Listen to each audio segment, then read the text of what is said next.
বাজারে চাল কিনতে গিয়ে মাথায় হাত, সবজি কিনতে গিয়ে শ্বাস বন্ধের দশা ক্রেতাদের। নিত্যপণ্যের বাজার যেন আগুনে পড়ছে। সপ্তাহের ব্যবধানে চাল থেকে শুরু করে ডাল, তেল, মশলা, এমনকি ডিম সবজির দাম বেড়েছে হু হু করে।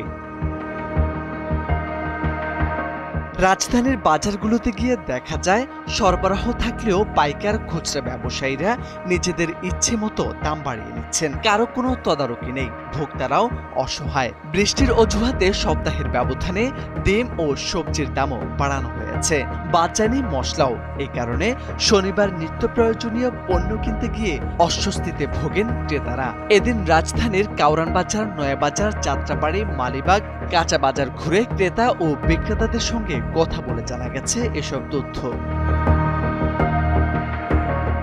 খুচরা বাজারে গত এক মাস ধরে বাড়তি দরে বিক্রি হচ্ছে সব ধরনের চাল। প্রতি কেজি মিনিকেট চাল বিক্রি হচ্ছে ৮৫ থেকে ৮৭ টাকা, যা এক মাস আগে বিক্রি হয়েছিল ৮০ টাকায়। খুচরা বাজারে প্রতি কেজি মসুর ডাল ১৩০ টাকা, যা এক সপ্তাহ আগেও বিক্রি হয়েছিল ১২৫ টাকায়।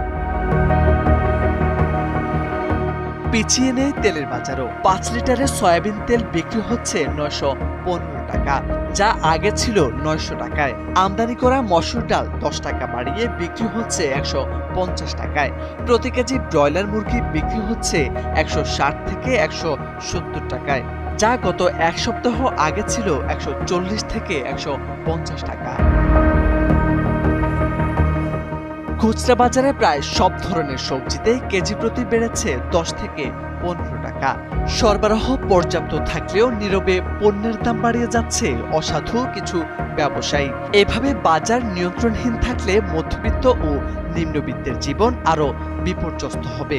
এখনই সময় কঠোর মনিটরিং ও কার্যকর পদক্ষেপ, এমনটাই জানান ভোক্তারা।